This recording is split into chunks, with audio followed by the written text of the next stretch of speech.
Hello बच्चों, how are you? Myself Taylor Vikas, the finest and easiest way to learn the concept of physics. In our previous lecture, we obtained the expression for maximum velocity of vehicle on a level circular path. बच्चों, हमने हमारे previous lecture में level circular path पे अगर कोई vehicle motion में है तो उसकी मैक्सिमम परमिसिबल स्पीड क्या होनी चाहिए, उसका हमने एक्सप्रेशन डिराइव किया था और उसके रिगार्डिंग हमने एक न्यूमेरिकल सॉल्व किया था। वैसे ही बच्चों, आज हम हमारा एक नया टॉपिक स्टडी करने जा रहे हैं और वो टॉपिक है हमारा obtain the maximum safe speed, that is maximum permissible speed of a vehicle on a banked curve road. तो यहां पे सबसे पहले फोकस कीजिए, what is banking, what is bank curve road. बच्चों, आपने देखा होगा अगर आप किसी नेशनल हाईवे पे या तो एक्सप्रेस हाईवे पे कभी गए हो तो आपने ऐसा ऑब्जर्व किया होगा, आपने ऐसा देखा होगा कि जब आप लेफ्ट साइड पे टर्न, उस रास्ते पे, उस हाईवे पे अगर लेफ्ट साइड पे टर्न आता है तो उस रास्ते का, उस रोड का राइट साइड का जो पार्ट है, राइट साइड का जो एंड है, वो विथ हॉरिजॉन्टल कुछ इंक्रीज किया जाता है, उसकी हाइट कुछ बढ़ा दी जाती है, उसको स्लाइडली टिल्टेड किया जाता है। तो बच्चों, ये जो प्रोसीजर है, जब हम लेफ्ट साइड टर्न लेते हैं तो उसका अवे पार्ट, दैट मीन्स वो रोड का लेफ्ट साइड टर्न लेते हैं तो रोड का राइट साइड का जो हिस्सा है, राइट साइड का जो एंड है, वो स्लाइडली विद हॉरिजॉन्टल उठा दिया जाता है। और अगर जहां पे राइट साइड का टर्न होता है, राइट साइड टर्न होता है, वहां पे रोड को स्लाइडली विद हॉरिजॉन्टल थीटा जितने एंगल पे टिल्टेड किया जाता है। तो बच्चों, ये जो प्रोसीजर है उसको हम क्या बोलेंगे? बैंकिंग बोलेंगे। Now what is the need of banking, ये बैंकिंग करने की जरूरत क्यों आ पड़ी? बच्चों, हमने हमारे प्रीवियस लेक्चर में देखा था कि अगर कोई व्हीकल लेवल सर्कुलर पाथ पे मोशन कर रहा है तब उस पे नेसेसरी सेंट्रीपिटल फोर्स कौन प्रोवाइड करता है? टायर और रोड के बीच में लगने वाला friction force necessary amount of centripetal force provide करता है, जिससे वो कार ज्यादा स्पीड पे होगी तो उस रोड पे स्किड नहीं होगी। तो स्किड होने से बचाने के लिए टायर और रोड के बीच में लगने वाला फ्रिक्शन फोर्स उस कार पे towards the centre of circle necessary amount of centripetal force provide करता है। बच्चों, बैंकिंग की जरूरत इसलिए आ पड़ी जब कोई नेशनल हाईवे होता है या तो एक्सप्रेस हाईवे होता है, उस पे व्हीकल की स्पीड बहुत ज़्यादा होती है, 100 kilometre per hour, 150 kilometre per hour. तो बच्चों, इतनी ज़्यादा स्पीड से टर्न लेते टाइम होता क्या है, जो कार होती है वो उस पे necessary amount of centripetal force, जो कि प्रोवाइड कौन करता है? फ्रिक्शन फोर्स, वो necessary amount of centripetal force provide नहीं कर सकता, बिकॉज कार की जो स्पीड है वो बहुत हाई होती है। तो बैंकिंग करने से होता क्या है? बैंकिंग करने से नॉर्मल रिएक्शन का एक कंपोनेंट फ्रिक्शन फोर्स को, फिर से एक बार, बैंकिंग करने से नॉर्मल रिएक्शन का एक कंपोनेंट फ्रिक्शन फोर्स को necessary amount of centripetal force provide करने के लिए हेल्प करता है, जिसकी वजह से मैक्सिमम स्पीड पे, that means at very high speed, बहुत हाई स्पीड पे भी वो कार आउटसाइड से स्किड होने से बच सकती है। तो ये रही नीड ऑफ बैंकिंग। आपको एग्जाम में क्वेश्चन आ सकता है, what is the need of banking. तो बच्चों, अब आपने सीख लिया बैंकिंग क्या होती है and what is the need of banking. तो अब हम maximum safe speed, that is the maximum permissible speed on a bank curve road कितनी होनी चाहिए, उसका एक्सप्रेशन डिराइव करते हैं। तो बच्चों देखो यहां पे आपने ऐसा देखा होगा कि अगर हम यहां से, ये रहा हॉरिजॉन्टल हमारा रोड है, अगर इस रोड पे कार बहुत हाई स्पीड से चल रही है और उसकी जो स्पीड है वो डिक्रीज नहीं करनी है और हमें वो टर्न लेना है, तो होगा क्या, हम जिस साइड पे टर्न लेते हैं, हम लेफ्ट साइड पे लेफ्ट टर्न लेते हैं, तो राइट साइड का जो रोड का जो एंड होता है वो विथ हॉरिजॉन्टल थीटा जितने एंगल पे, वो थीटा डिपेंड्स ऑन कितने अमाउंट का फ्रिक्शन फोर्स हमें प्रोवाइड करना है उस पर डिपेंड करेगा थीटा। हमने यहाँ पे ऐसा बड़ा वाला थीटा यहाँ पे ड्रॉ किया है, बट बच्चों जब हम ओरिजिनल कंडीशन की बात करें, ओरिजिनल सिचुएशन की बात करें, तो विथ हॉरिजॉन्टल स्लाइडली थोड़ा हाइट की उठाया जाता है। तो देखो यहाँ पे ये रही कार, तो विथ हॉरिजॉन्टल स्लाइडली हमने ये इसको बैंक कर दिया। अब बच्चों देखो इस जो कार है, ये हमारा जो व्हीकल है, उस पे टोटल सबसे पहले कितने फोर्स लगते हैं और कौन सी डायरेक्शन में लगते हैं वो हम सबसे पहले यहाँ पे डिसाइड कर लेते हैं। तो देखो यहाँ पे कौन से फोर्स लगते हैं। अब ये व्हीकल है तो उसका कुछ ना कुछ मास भी होगा, तो उस मास की वजह से उस पे डाउनवर्ड डायरेक्शन में वेट फोर्स लगेगा, दैट इज mg लगेगा। ओके, दूसरा एक फोर्स लगेगा perpendicular to contact surface. Car के जो टायर हैं वो रास्ते से, रोड से जहां पे कांटेक्ट में है, वो कांटेक्ट सरफेस के परपेंडिकुलर जो फोर्स लगता है उसको हम नॉर्मल रिएक्शन बोलते हैं। तो यहाँ पे एक नॉर्मल रिएक्शन हम बना देते हैं, कांटेक्ट सरफेस के परपेंडिकुलर नॉर्मल रिएक्शन लगा। ओके, चलो अब बच्चों ध्यान से सुनना, अगर ये जो कार है उसकी स्पीड बहुत हाई हुई तो वो कहाँ पे स्किड होना चाहेगी, आउटसाइड स्किड होगी, that means right hand side पे जाएगी। कार जिस साइड पे स्किड होना चाहेगी उसकी अपोजिट डायरेक्शन में रोड और टायर के बीच में कुछ फ्रिक्शन फोर्स लगेगा। सो फ्रिक्शन फोर्स की डायरेक्शन क्या हो गई, ये हो गई फ्रिक्शन फोर्स की डायरेक्शन।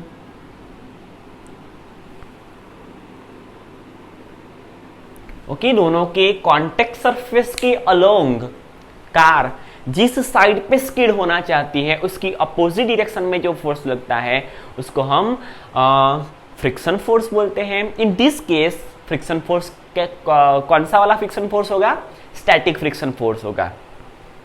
अब बच्चों देखो ध्यान से सुनना, यहां पे एंगल थीटा। अब बच्चों देखो ये जो नॉर्मल रिएक्शन है ना, वो तो हॉरिजॉन्टल डायरेक्शन में भी नहीं है, वर्टिकल डायरेक्शन में भी नहीं है।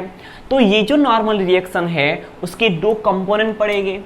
हम यहाँ से दो कंपोनेंट डिवाइड कर देते हैं, दो कंपोनेंट में इस नॉर्मल रिएक्शन को डिवाइड कर देते हैं।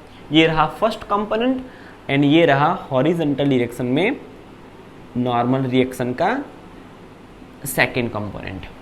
अब बच्चों ध्यान से सुनना, अगर एंगल यहाँ पे थीटा फॉर्म होता है तो यहाँ भी एंगल थीटा फॉर्म होगा।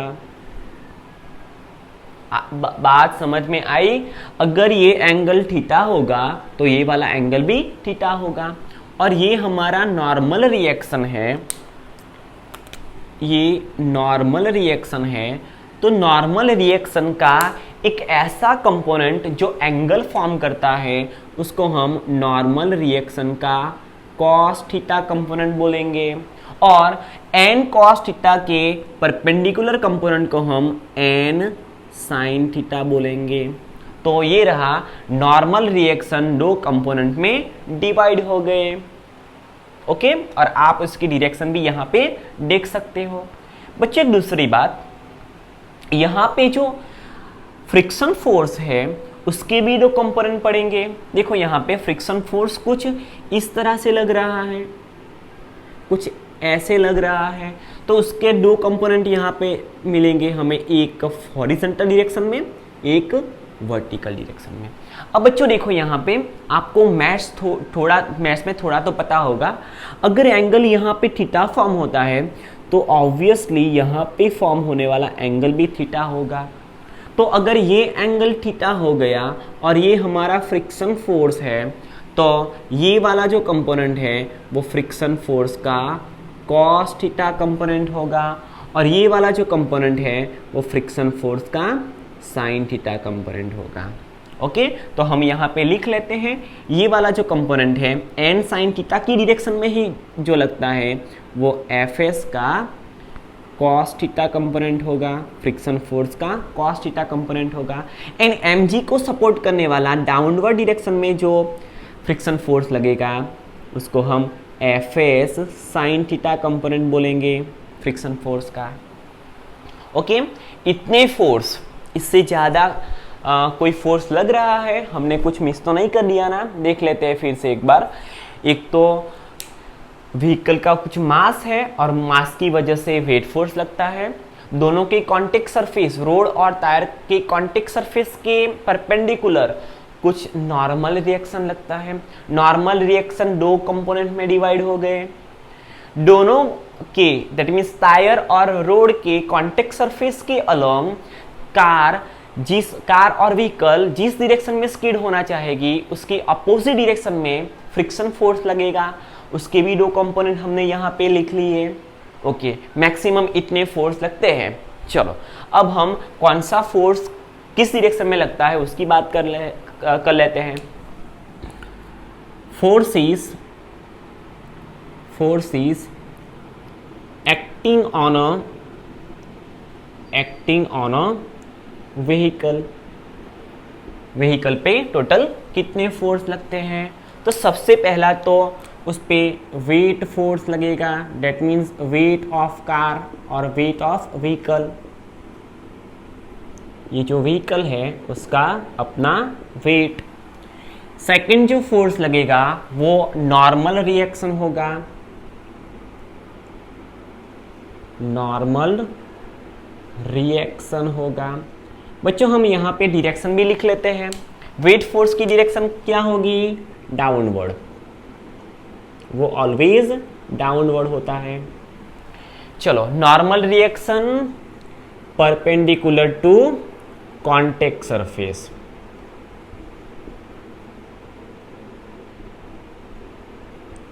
कॉन्टेक्ट सरफेस के परपेंडिकुलर। और थर्ड जो फोर्स लगेगा वो होगा फ्रिक्शन फोर्स,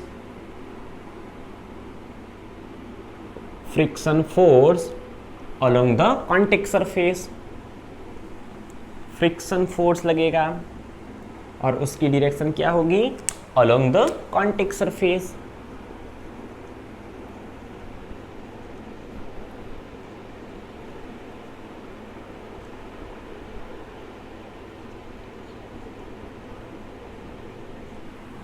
ओके, चलो अब हमने ये जो फोर्स को कंपोनेंट में डिवाइड किया उस फोर्स की बात कर लेते हैं। So components of normal reaction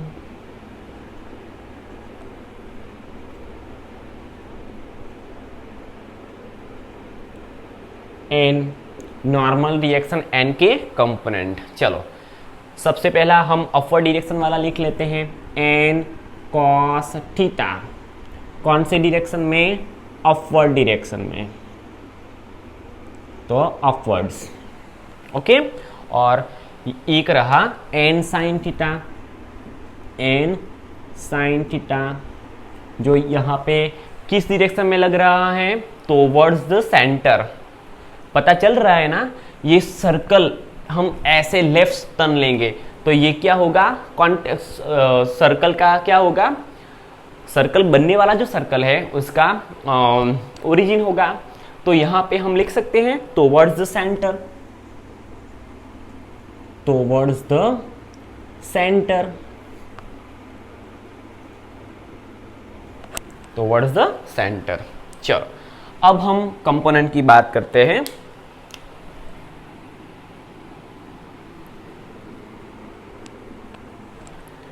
अब बात करते हैं components of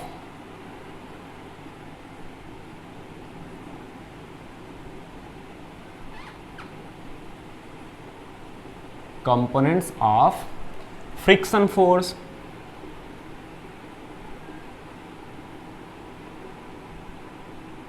friction force FS. चलो, फ्रिक्शन फोर्स का एक कंपोनेंट है एफएस कॉस थीटा। चलो, कौन सी डायरेक्शन में लग रहा है? जिस डायरेक्शन में एन साइन थीटा लग रहा है उसी डायरेक्शन में एफएस कॉस थीटा लग रहा है। So we can write towards the centre, towards the centre of circle. And दूसरा एक कंपोनेंट है एफएस का sine theta component. Friction force का जो साइन थीटा कंपोनेंट है वो mg को सपोर्ट करेगा और डाउनवर्ड डायरेक्शन में लगेगा। So we can write downwards. Okay, चलो अब बच्चों ध्यान से सुनना। अगर ये कार आउटवर्ड स्कीड नहीं हो रही, डेट मीन्स कि वो इक्विलिब्रियम पोजीशन में है। वर्टिकली तो वो वैसे भी इक्विलिब्रियम में ही रहेगी, क्योंकि ऐसे ऐसे करके तो वो जा नहीं रही। तो हम यहां पे लिखेंगे for the equilibrium of car, for the equilibrium. बच्चों इक्विलिब्रियम क्या होता है? Balance of forces. For the equilibrium of vehicle, vehicle की इक्विलिब्रियम पोजीशन के लिए। चलो, हॉरिजॉन्टल में लगने वाले फोर्स लेफ्ट हैंड साइड वाले राइट हैंड साइड को क्या करेंगे? सपोर्ट कर जाएंगे। तो देखो यहां पे सबसे पहले अपवर्ड डायरेक्शन में कौन सा फोर्स लग रहा है? अपवर्ड डायरेक्शन में एन कॉस थीटा लग रहा है। ओके, एंड डाउनवर्ड में कौन सा लग रहा है? डाउनवर्ड डायरेक्शन में लग रहा है F S sine theta plus M G. So हम यहां से लिखेंगे N cos theta is equal to, देखो यहां पे अपवर्ड डायरेक्शन में लगने वाले फोर्स को डाउनवर्ड में लगने वाले फोर्स ने बैलेंस कर लिया। So we can write F S into sine theta plus M G. बच्चों अगर हम यहां से mg को सब्जेक्ट बनाते हैं, so we can write mg is equal to, ये यहां पे आ जाएगा। So n cos theta minus F S sine theta. फिर से एक बार, अगर हम mg को सब्जेक्ट बनाते हैं तो mg राइट हैंड साइड पे एज इट इज, ये वाला यहाँ पे आके माइनस हो गया, and left hand side is equal to right hand side and right hand side is equal to left hand side. So हमें यहाँ पे mg का एक इक्वेशन मिला, mg is equal to n cos theta plus F S sine theta. This is our equation number 1। ये रहा हमारा equation number 1। वैसे ही बच्चों हम लेफ्ट हैंड साइड और राइट हैंड साइड वाले फोर्सेस की बात करते हैं। तो राइट हैंड साइड पे कौन सा फोर्स लग रहा है? देखो यहाँ पे लेफ्ट हैंड साइड पे कौन सा फोर्स लग रहा है? N sine theta plus F S cos theta. अब देखो यहाँ पे ये जो एन साइन थीटा और फ्रिक्शन फोर्स का जो कॉस कंपोनेंट है वो टूवर्ड द सेंटर लग रहे हैं, तो वो कौन सा फोर्स प्रोवाइड करेंगे? Necessary amount of centripetal force provide करेंगे। तो हम यहाँ पे लिख सकते हैं centripetal force is equal to, ध्यान से सुनना, centripetal force is equal to कौन से फोर्स? तो वर्ड सेंटर लग रहे हैं। देखो यहाँ पे एन साइन थीटा तो वर्ड सेंटर लग रहा है, प्लस उसको सपोर्ट करने के लिए toward the centre F S का कॉस थीटा कंपोनेंट भी लग रहा है। ओके, चलो अब सेंट्रीपिटल फोर्स फाइंड करने का फॉर्मूला क्या है? M V square divided by R, where M is mass of vehicle, V is the speed of vehicle, R is the radius of curve road, is equal to N sine theta plus F S cos theta. Okay, this is our equation number 2। ये मिला हमें equation number 2। अब बच्चों हम equation 1 और equation 2 पे से कुछ ऐसा जुगाड़ करेंगे और यहाँ से हम मैक्सिमम वेलोसिटी v लाने की ट्राई करेंगे। तो ऐसा क्या करेंगे जिससे हमें ये मिल जाए। हम एक काम करते हैं, इक्वेशन 2 को हम इक्वेशन 1 से डिवाइड करेंगे। So equation 2 divided by equation 1। Equation 2 को हम 1 से डिवाइड करेंगे। इक्वेशन 2 क्या है? इक्वेशन 2 की लेफ्ट हैंड साइड है M V square divided by R. Okay, उसकी डिवीजन में क्या आ जाएगा? M G is equal to left hand right hand side of equation 2 that is N sine theta plus F S cos theta divided by left hand right hand side of equation 1 N cos theta minus F S sine theta. Okay, चलो अब देखो यहाँ पे ये ऊपर वाला जो m है मास और ये जो मास है वो कैंसल आउट हो जाएंगे और ये जो r आपको दिख रहा है वो न्यूमरेटर का डिनोमिनेटर है तो वो डिनोमिनेटर में चला जाएगा और we can write v square divided by R G is equal to n sine theta plus F S cos theta divided by N cos theta minus F S sine theta. Okay, चलो अब बच्चों हम देखो यहाँ पे ये जो हमें इक्वेशन दिख रहा है ना वो साइन एंड कॉस दो फंक्शन में है। तो हम फॉर द सिंप्लिसिटी हम इसको सिंप्लीफाई करने के लिए क्या करेंगे, ये इक्वेशन को, ये जो आपको इक्वेशन दिख रहा है उसको हम ओनली वन फंक्शन में ट्रांसफर करेंगे। वो कोई भी फंक्शन हो सकता है। तो हम यहां से लिखेंगे, बच्चे यहां पे ही गलती कर देते हैं, ध्यान से देख लेना। देखो यहाँ पे अगर मैं इस पूरी वैल्यू को, इस पूरे राइट हैंड साइड पार्ट को अगर मैं कॉस थीटा से डिवाइड करूंगा तो देखो यहाँ पे n sine theta divided by cos theta, तो sine by cos is equal to 10। इसको भी कॉस से डिवाइड करूंगा, कॉस कॉस कैंसल आउट हो जाएंगे। इसको भी कॉस से डिवाइड करूंगा, कॉस कॉस कैंसल आउट हो जाएंगे। यहाँ पे कॉस से डिवाइड करूंगा, sine by cos is equal to 10 होगा।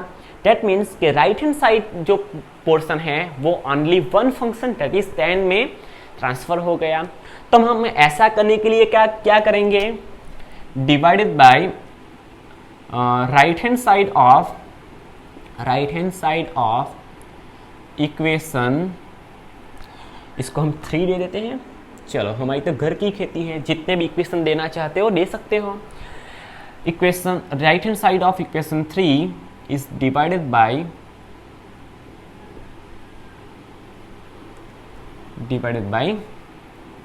cos theta.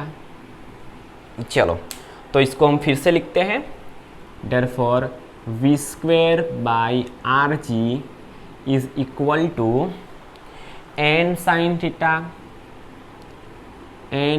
Theta divided by cos theta plus F S cos theta divided by cos theta whole divided by N cos theta divided by cos theta minus F S sine theta divided by cos theta.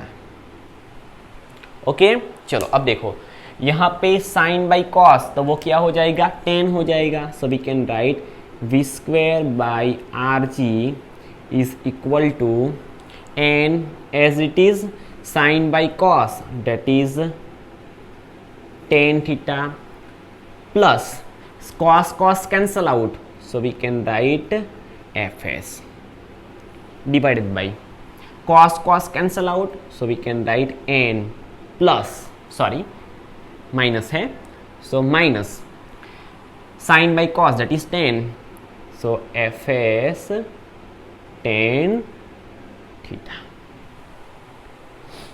Okay, अब बच्चों ध्यान से सुनना, अगर car okay ये जो static friction force है वो सेल्फ एडजस्टिंग फोर्स होता है। जैसे जैसे व्हीकल की स्पीड इंक्रीज होती जाएगी वैसे वैसे amount of, that is magnitude of friction force भी बढ़ता जाएगा, और उसकी एक लिमिट है जिसको हम बोलते हैं लिमिटिंग फ्रिक्शन, वो मैक्सिमम लिमिटिंग फ्रिक्शन तक इंक्रीज हो सकता है। सो हम यहाँ पे लिखेंगे for the maximum speed of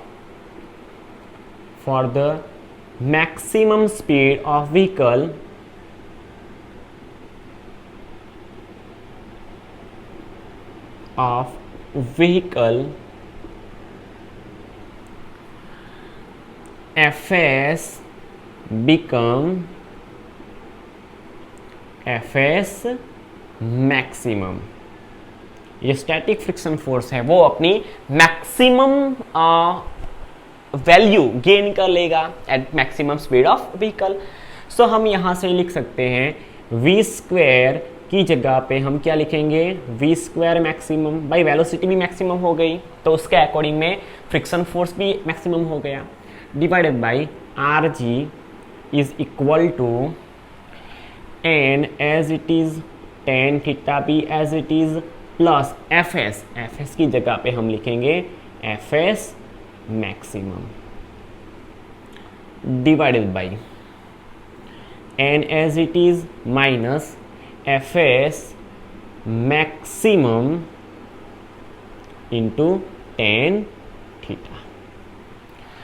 अब बच्चों आपको maximum friction force, that is limiting friction force की फॉर्मूला का पता है, fs maximum is equal to mu S into n, तो हम यहाँ पे लिखेंगे therefore v square maximum divided by R G is equal to n tan theta plus fs maximum की जगह पे हम लिखेंगे mu S into N divided by n as it is minus fs maximum की जगह पे हम क्या लिखेंगे mu S into n into tan theta as it is. अब बच्चों आपको इस इक्वेशन में राइट हैंड साइड पार्ट में सभी टर्म में n कॉमन दिख रहे हैं, तो यहां से भी n कॉमन निकलेगा, यहां से भी n कॉमन निकलेगा और कैंसल आउट हो जाएगा।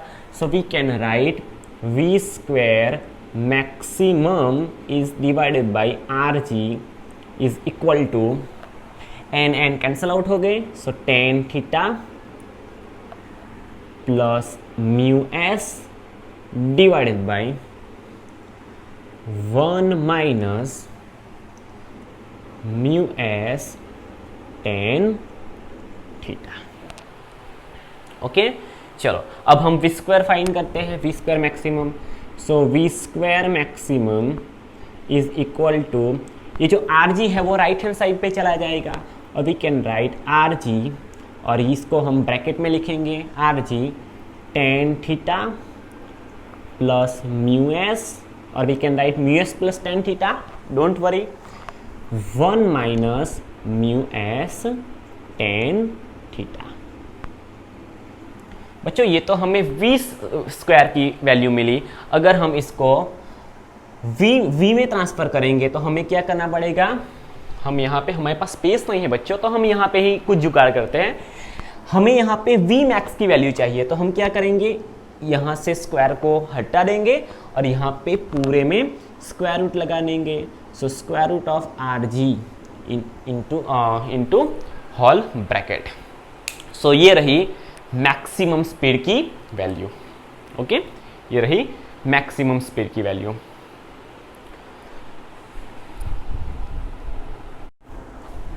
Now we will obtain the optimum speed of a vehicle on a bank curve road.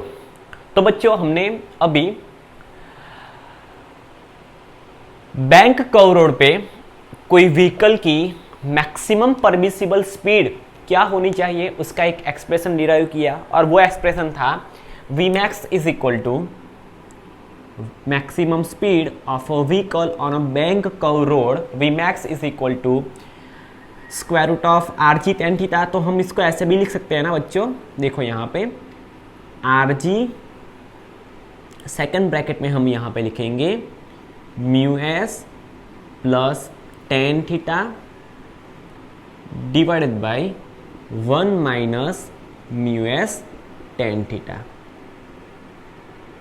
तो ये था हमारा किसी बैंक कर्व रोड पे और whole raise to half, that means whole ये जो पूरा पोर्शन है वो स्क्वायर रूट में है। This is a maximum permissible speed of a vehicle on a bank curve road. अब बच्चों हमें ऑप्टिमम स्पीड निकालनी है। तो बच्चों ऑप्टिमम स्पीड क्या होगी? जब रोड स्मूथ हो, दैट मीन्स लिख सकते हैं when रोड इज स्मूथ, अगर रोड स्मूथ हुई एकदम प्यारी सी, ओके स्मूथ हुई, तो coefficient of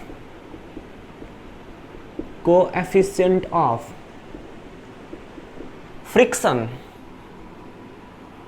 in our case static friction, coefficient of friction is 0। अगर रोड कोई फ्रिक्शन फोर्स नहीं लगा रही है तो हम यहाँ पे लिख सकते हैं coefficient of friction is 0, that means coefficient of static friction ms is equal to 0। हमें यहाँ पे जो स्पीड मिलेगी उस स्पीड को हम यहाँ पे बोल सकते हैं optimum speed of vehicle. Optimum speed of vehicle denoted by VO, O stands for optimum। Optimum speed is equal to RG as it is। चलो ये तो 0 हो गया, हम यहाँ पे 0 लिखेंगे plus tan theta divided by 1 as it is minus mu S वाला पोर्शन 0 हो गया, and 0 multiply by anything is equal to 0 whole raise to half. Okay, पूरा जो पोर्शन है वो स्क्वायर रूट में। So optimum speed VO is equal to 0 plus tan theta that is 0 plus tan theta that is tan theta divided by 1, तो क्या होगा tan theta.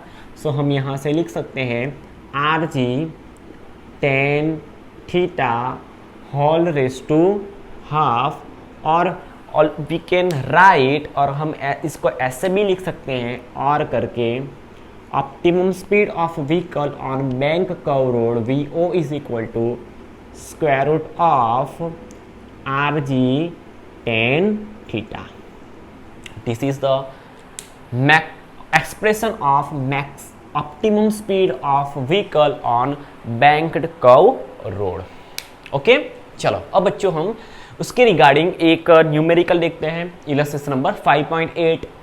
A mass of 4 kg rests on horizontal plane, a plane is gradually inclined until, हमने until की spelling क्या लिखी बच्चों?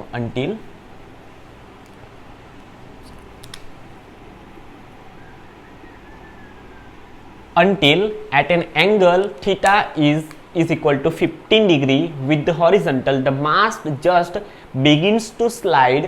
What is the coefficient of static friction between the block and the surface? चलो solution निकालते हैं, तो थोड़ा समझ लेते हैं। सबसे पहले हमें क्या दिया गया है? अ mass of 4 kg rests on a horizontal plane। देखो यहाँ पे एक हॉरिजॉन्टल प्लेन है, उस हॉरिजॉन्टल प्लेन पे एक मास रखा हुआ है, एक ब्लॉक रखा हुआ है जिसका मास है 4 kg। 4 kg का ब्लॉक रखा हुआ है। अब हमें ऐसा दिया गया है, a plane is gradually incline until at an angle theta is equal to 15 degree. What is the with the horizontal, the mass just begins to slide. हम इस हॉरिजॉन्टल को 15 डिग्री जितना क्या करेंगे, इंक्लाइन करेंगे. सो आफ्टर इंक्लिनेशन होगा क्या, ये रहा हमारा प्लेन हो गया, angle theta is equal to 15 degree. चलो यहाँ पे हम फिर से मास को रख देते हैं. तो मास मास की कंडीशन कुछ इस तरह से हो जाएगी. ये रहा हमारा 4 kg मास का ब्लॉक. दिख रहा है ना आपको ब्लॉक? ओके, ये रहा हमारा ब्लॉक. अब बच्चों देखो, ब्लॉक का कुछ मास है तो उस पर कितने फोर्स लगेंगे. तो देखो यहाँ पे उस पर लगने वाला फोर्स, उस पर डाउनवर्ड डायरेक्शन में एक फोर्स लगेगा जिसको हम क्या बोलते हैं, mg, वेट फोर्स. और दोनों के कॉन्टेक्ट सरफेस के परपेंडिकुलर एक फोर्स लगेगा जिसको हम क्या बोलते हैं, नॉर्मल रिएक्शन. अब बच्चों ध्यान से सुनना इस न्यूमेरिकल में, नहीं तो गलती हो जाएगी. The plane is gradually inclined until at an angle 15 degree with the horizontal, the mass just begin to slide. अब इस डायरेक्शन में तो वो स्लाइड होगा नहीं. वो स्लाइड किस डायरेक्शन में होगा, इस डायरेक्शन में होगा, लोअर एंड पे होगा. तो होगा क्या, अगर वो इस साइड पे आना चाहता है, इस साइड पे स्लाइड होना चाहता है, तो उसकी अपोजिट डायरेक्शन में फ्रिक्शन फोर्स लगेगा दोनों की कॉन्टेक्ट सरफेस के अलोंग. क्लियर? ओके बच्चों, अब ध्यान से सुनना. इसके दो कंपोनेंट mg के यहाँ पे हम दो कंपोनेंट बना सकते हैं. कैसे? तो देखो, अगर fs को बैलेंस करने वाला हमें एक चाहिए कंपोनेंट, तो हम इसको कैसे निकाल सकते हैं. इसके दो कंपोनेंट हमें मिल सकते हैं. कैसे? देखो यहाँ पे ध्यान से सुनना. एक वाला कंपोनेंट होगा यहाँ पे डाउनवर्ड में, जो n को नॉर्मल रिएक्शन को बैलेंस कर लेगा, और एक कंपोनेंट होगा इस डायरेक्शन में. पता चल रहा है ना बच्चों आपको? अगर ये वाला एंगल थीटा है तो ये 90 है. फिर से, अगर ये एंगल थीटा है तो ये 90 है, तो ये क्या होगा, 90 माइनस थीटा होगा.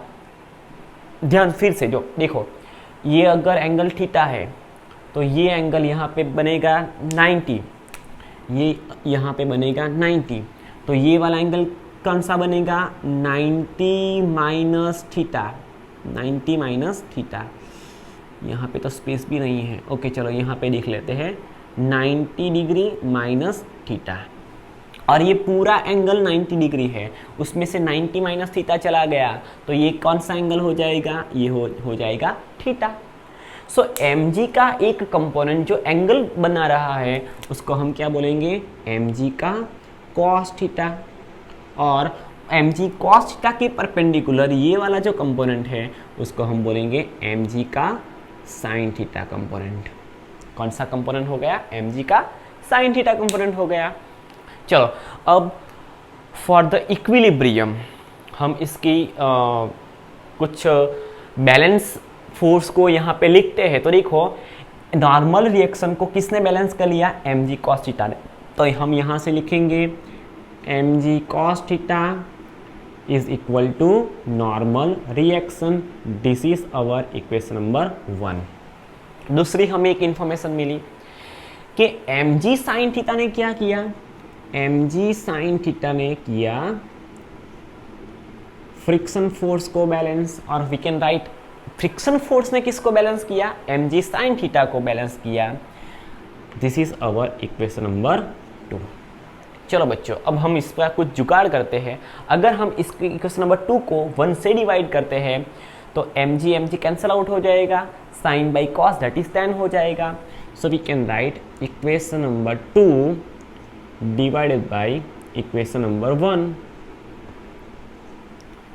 इक्वेशन 2 की लेफ्ट हैंड साइड पे है mg sin theta divided by equation 2 की लेफ्ट हैंड साइड पे है, 1 की लेफ्ट हैंड साइड पे है mg cos theta is equal to यहाँ पे लेफ्ट हैंड साइड पे है F s, sorry right hand side पे है एफ एस, यहाँ पे राइट हैंड साइड पे है normal reaction n. Okay, m g cancel out, so sine by cos that is tan theta is equal to f s divided by n. Okay, हमें ये एक expression मिला tan theta is equal to f s divided by n. अब बच्चों ध्यान से सुनना, अगर ये एंगल इंक्लिनेशन एंगल अगर इंक्रीज होता जाएगा तो उस पर लगने वाला जो फ्रिक्शन फोर्स है वो भी इंक्रीज होता जाएगा। बच्चों हमने जब स्टैटिक फ्रिक्शन फोर्स देखा था तब हमने बात की थी, ये जो स्टैटिक फ्रिक्शन फोर्स है वो सेल्फ एडजस्टिंग फोर्स है। हम जितने मैग्नीट्यूड का एक्सटर्नल फोर्स प्रोवाइड करते हैं उसकी वैसे वैसे स्टैटिक फ्रिक्शन फोर्स की वैल्यू इंक्रीज होती जाती है। तो यहाँ पे क्या होगा, यहाँ पे हम जैसे ही एंगल ऑफ इंक्लिनेशन, हम इंक्लाइन एंगल जैसे इंक्रीज करते जाएंगे वैसे वैसे फ्रिक्शन फोर्स की वैल्यू भी इंक्रीज होती जाएगी। सो वी कैन राइट, हम यहाँ पे लिख सकते हैं व्हेन थीटा इंक्रीज, थीटा जैसे जैसे इंक्रीज होता है वैसे वैसे tan थीटा की वैल्यू भी इंक्रीज होती है। So tan theta also will be increase।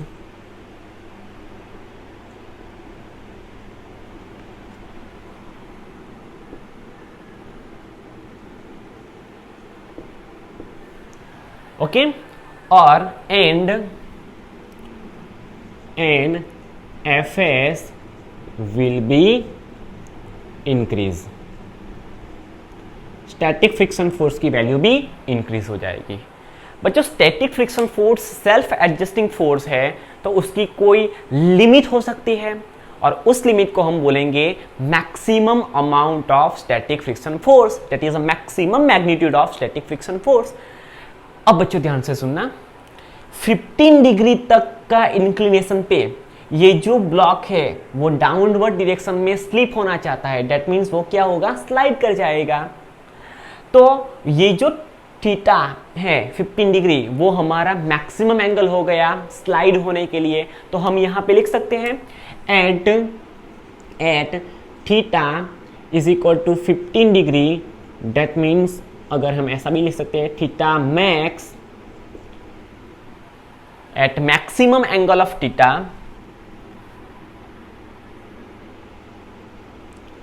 Static friction force f s become maximum,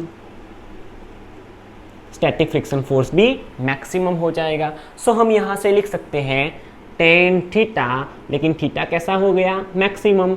so we can write theta maximum is equal to static friction force भी maximum हो जाएगा। So we can write stat f S maximum divided by n. Just 15 degree का inclination करने पे ये जो block है वो जस्ट स्लाइड होना स्टार्ट करता है, मीन्स कि लिमिटिंग फ्रिक्शन की यहाँ पे वैल्यू मिल गई। मैक्सिमम इतना फ्रिक्शन फोर्स लग सकता है कितने एंगल पे, मैक्सिमम 15 डिग्री जितने एंगल पे। ओके, चलो बच्चों अब हम n कहाँ से निकालेंगे, mg cos थीटा से। हमें यहाँ पे थीटा दिया गया है, मास भी है, यहाँ से भी निकाल सकते हैं। n की जगह पे हम क्या लिखेंगे, mg cos थीटा। और अगर हम ऐसा नहीं करना चाहते हैं तो हमारे पास एक फार्मूला हमें पता है, ध्यान से देख लेना। F S we know that F S maximum, static friction force की मैक्सिमम वैल्यू हो सकती है mu S into N. So instead of writing F S maximum we can write mu S into N. So हम यहाँ से लिखेंगे tan theta max is equal to tan theta max is equal to mu S into N divided by capital N. So N यहाँ पे cancel out हो जाएंगे। So we can get tan theta max is equal to mu S. So theta max, so हम यहाँ पे okay चलो तो हमें क्या फाइंड करना है, coefficient of static friction. So coefficient of static friction mu s is equal to tan theta max. So mu s is equal to tan theta max की वैल्यू कितनी है 15 degree. So mu s is equal to 10 15 की value है 0.2679 में भी देख लेते हैं 0.2679 0.2679 which is approximately 0.26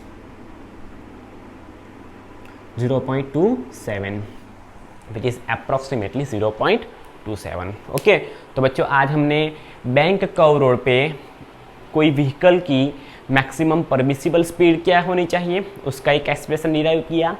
उसके बेस पे हमने अगर रोड स्मूथ हुई तो उसकी व्हीकल की ऑप्टिमम स्पीड कितनी होनी चाहिए उसका भी एक्सप्रेशन डिराइव किया, और उसके रिगार्डिंग एक न्यूमेरिकल दैट इज़ जो हमारा इलस्ट्रेशन नंबर 5.8 है उसको हमने अच्छी तरह से सीखा। तो हम अपने नेक्स्ट लेक्चर में मिलते हैं, तब तक थैंक यू।